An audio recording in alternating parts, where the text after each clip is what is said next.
0세부터 100세까지 모두 다 책 읽는 다올책 사랑방입니다. 옛날 직업, 추억의 직업, 글 변혜숙, 그림 홍기안, 출판사 여원미디어. 여러분들은 직업 생각하고 있나요? 행복한 삶을 살기 위해서는 자기에게 잘 맞는 직업, 일하면서 즐거움을 느낄 수 있는 직업을 갖는 게 중요한데요. 여기에 나오는 직업에 관한 다양한 정보뿐만 아니라 실제로 직업인들이 일하는 모습과 과정, 일하면서 겪는 힘든 점과 즐거움을 흥미롭게 보여주는 책이에요. 자기가 좋아하는 일을 하는 것이 얼마나 중요한지도 알게 해주죠. 옛날 직업에는 어떠한 직업들이 있었는지 선생님과 함께 책 속으로 떠나봐요. 옛날 직업, 추억의 직업. 그림을 보면 어떤 게 떠오르나요? 한번 알아맞혀 보세요. 옛날 직업, 추억의 직업. 화면에 보이는 건 지금 없어진 직업들이에요. 여러분이 보면서 혹시 아는 것도 있고 모르는 것도 있을 텐데요. 증조 할머니가 어렸을 때마다 아침이면 골목마다 똥퍼요, 똥퍼 하고 소리치던 똥장수가 있었대요.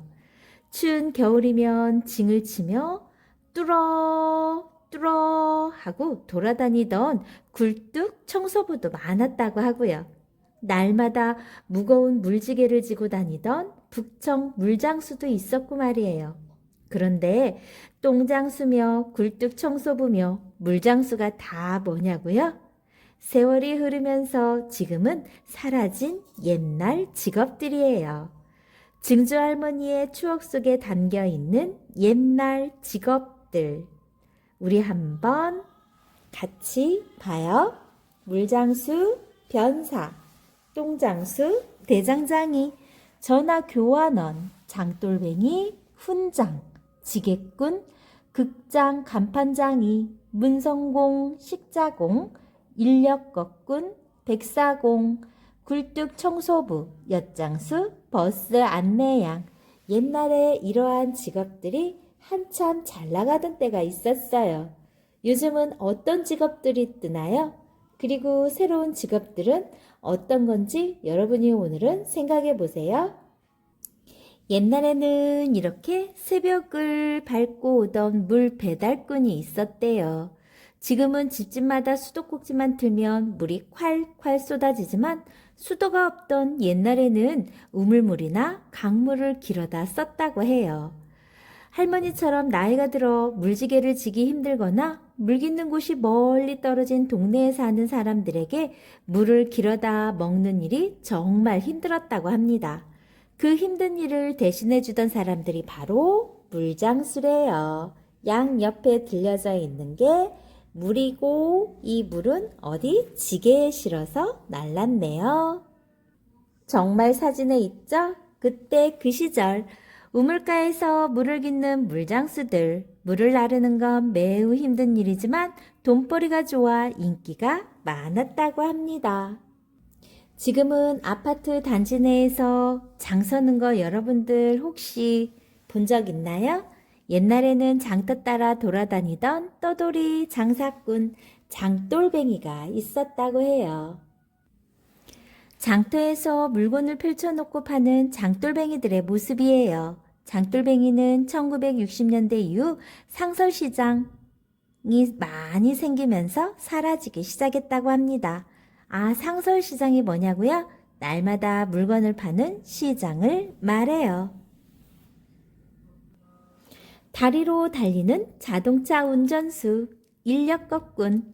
자동차가 등장하기 전에는 사람들이 무엇을 타고 다녔을까요? 가마꾼들이 들던 가마와 소나 말이 끄는 수레, 그리고 인력거를 타고 다녔어요. 인력거가 뭐냐고요? 일본 사람들이 서양의 마차를 본떠서 만든 탈 것인데 커다란 바퀴가 2개 달린 수레를 말해요. 가끔 영화나 드라마를 보면 나오죠? 바로 그 인력거에 손님을 타고 다니던 사람들을 인력거꾼이라고 불렀답니다. 자, 이렇게 생겼습니다.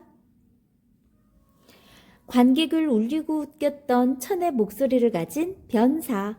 텔레비전도 없고 라디오도 귀하던 시절 사람들의 인기를 독차지하던 사람이 있었어요. 그게 바로 누구였냐면 변사들이래요.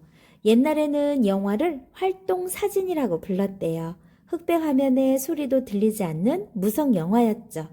배우들이 무슨 말을 하는지, 영화 내용이 어떻게 돌아가는지 도무지 알 수가 없었어요. 그때는 글을 모르는 사람이 많아서 화면에 글씨를 넣어도 별 소용이 없었거든요. 그래서 무대 한쪽에 사람이 나와 장면마다 설명을 해주었는데 그렇게 설명해주던 사람이 바로 변사래요. 변사는 남자 배우가 나오면 남자 목소리로, 여자 배우가 나오면 여자 목소리로, 또 총싸움을 하는 장면이면 총소리까지 그 모든 것을 혼자서 실감나게 해냈다고 합니다. 여기 보이는 사진은 자주 상영했던 원각사에서 활동했던 최초의 변사 우정식의 모습이래요. 원각사는 우리나라 최초의 서양식 극장이죠. 지금의 광화문 근처에 있는 세문안 교회 자리에 있었는데 1914년 불이 나는 바람에 문을 닫았다고 합니다. 여기 앞에 보이는 안경을 쓴 할아버지 누구일까요? 훈장님이라고 불러요. 무릎 꿇고 배우던 하늘천 따지. 요즘은 학교에 다니며 공부를 하는데 70년 전만 해도 서당에서 공부를 하는 경우가 많았어요. 서당은 주로 여러분들만한 친구들이 공부를 하던 곳이에요. 학교처럼 여러 과목을 가르친 게 아니라 천자문, 명심보감과 같은 책으로 한문만 가르쳤대요. 게다가 67살 코올리게부터 코 밑 수염이 거뭇거뭇한 정년까지 섞여 있었다고 합니다. 학년이 따로 없었으니 선생님도 훈장님 한 분이면 충분했다고 하죠. 1935년경의 서당 풍경이래요. 까까머리 아이들이 훈장님 앞에 얌전히 앉아 글을 읽고 있어요.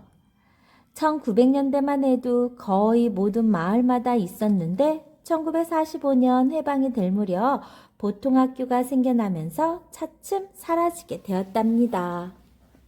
자, 여기 계신 분이 훈장님.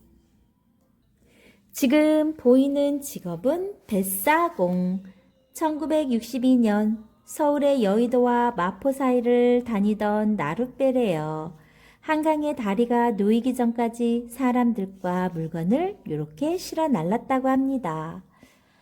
한강에 큰 다리가 하나씩 생겨날 때마다 뱃사공은 10명, 20명씩 줄어들었다고 하네요. 1970년대 이후에는 뱃사공을 보기가 힘들었다고 합니다.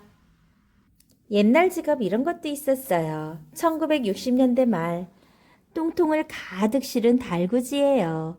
똥오줌을 치우는 위생차가 등장하기 전에는 마을 어귀에서 이런 수레차를 자주 볼 수 있었다고 합니다.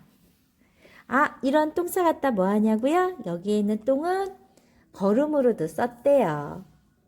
야채, 곡식을 키우는. 지금 보이는 그림, 작은 지게에 태산 같은 짐을 실은 지게꾼. 옛날에 사람들이 붐비는 역앞이나 시장에 가면 지게꾼들을 흔하게 볼 수 있었대요. 지게꾼들은 기차가 들어온다 싶으면 불이 나게 사람들이 나오는 쪽으로 달려가고는 했대요. 무거운 짐을 지게로 날라주고 품삯을 받으려고 말이죠.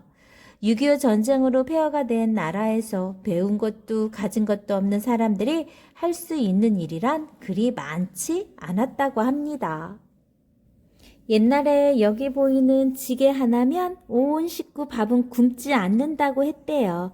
1960년대 제주 시외버스 터미널에서 손님을 기다리는 지게꾼들이에요. 역앞이나 시장, 버스터미널은 지게꾼들이 많이 모이는 곳이었다고 합니다. 지금은 찾아볼 수 없죠? 오늘날에 자주 쓰이는 지게, 전통지게, 그리고 시장 지게꾼이 쓰는 지게, 또 지게차가 있네요. 겨울 추위 뚫어주던 커다란 징소리 굴뚝 청소부. 굴뚝 청소부들은 소리 달린 긴 철사와 연장 가방을 어깨에 메고 징을 치며 메고 다녔대요. 뚫어 이래가면서요. 땅땅 망치소리 새부치 마술사 대장장이가 있네요. 나즈나 호미, 칼 이런 것들을 대장장이가 만든대요. 요즘은 나즈나 호미, 칼 같은 연장을 죄다 공장에서 기계로 찍어내지만 옛날에는 이렇게 대장장이들이 쇠를 달고 하나하나 망치로 두들겨서 만들었다고 합니다. 대장간에서는 호미, 낫, 곡괭이, 부엌칼 등 우리 생활에 필요한 여러 도구를 만들었어요. 지금 보이는 건 커다란 간판에 멋진 그림을 담는 화가 바로 극장 간판장이입니다. 선생님도 어렸을 때 영화관에 이렇게 직접 사람이 그린 그림을 보았는데요. 1978년 서울 을지로에 있던 국도 극장 앞 풍경이에요. 1970년에서 80년대는 영화의 전성기이자 극장 간판장이의 정성기. 간판장이가 되려면 그림을 이렇게 잘 그려야 했답니다. 이건 뭘까요? 민속촌에 가면 여러분들이 볼 수 있는 바로 엿장수. 옛날에는 이렇게 고무, 병, 그리고 안 쓰는 그릇들을 갖고 오면 엿과 바꾸어 먹을 수 있었어요. 1920년대 나무 상자에 엿을 갖고 다니며 장사를 했던 엿장수의 모습이래요. 옛날에는 주로 남자아이들이 엿을 팔았다고 합니다. 지금 보이는 건 전화 교환원. 1898년 당시의 남자 교환원들이에요. 맨 처음 전화 교환국에서 일한 사람들은 탄건을 쓰고 한복을 입은 양반 남자들이었어요. 지금은 여러분들 휴대폰으로 자유롭게 할 수 있었지만 옛날에는 이렇게 전화 교환국에서 교환을 해줘야만 통화를 할 수 있었답니다. 옛날에 전화 교환원은 전화번호를 많이 외워야 일 잘하는 것으로 여겼대요. 1960년대만 해도 전신전화국에서 일하는 전화 교환원은 으뜸 신부감으로 꼽힐 정도로 인기가 많았다고 합니다.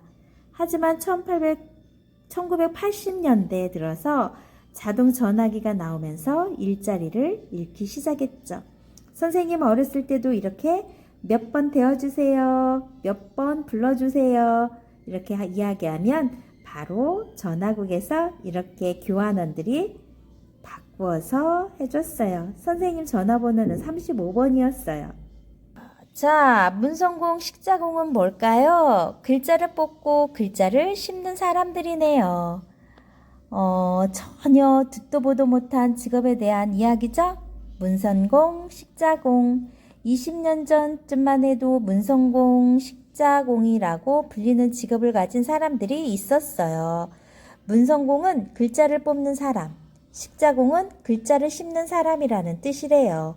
요즘은 책이나 신문을 만들 때 컴퓨터로 글을 쓰고 모양도 예쁘게 만들고 그러죠? 하지만 예전에는 사람 손으로 하나하나 글자를 짜 맞추었다고 합니다. 원고지에 쓰인 글을 보면서 똑같이 생긴 활자. 와, 대단하죠? 활자를 찾아서 판에다 심듯이 끼워 맞춘 다음 그 활자판에 잉크를 묻혀 기계로 인쇄를 했다고 합니다. 요즘은 굉장히 편해진 거죠. 책을 만들기 위해 문성공이 활자를 뽑는 모습. 이렇게 문성공이 원고지를 보면서 필요한 활자를 뽑아 식자공에게 보내면 식자공은 이 활자들을 내용에 맞게 일정한 틀에 끼워 넣어 판을 만들었대요. 여러분들 이거 보니까 뭐가 생각나요? 맞아요. 팔만 대장경 생각나죠? 옛날에 이런 직업도 있었어요. 버스 안내양.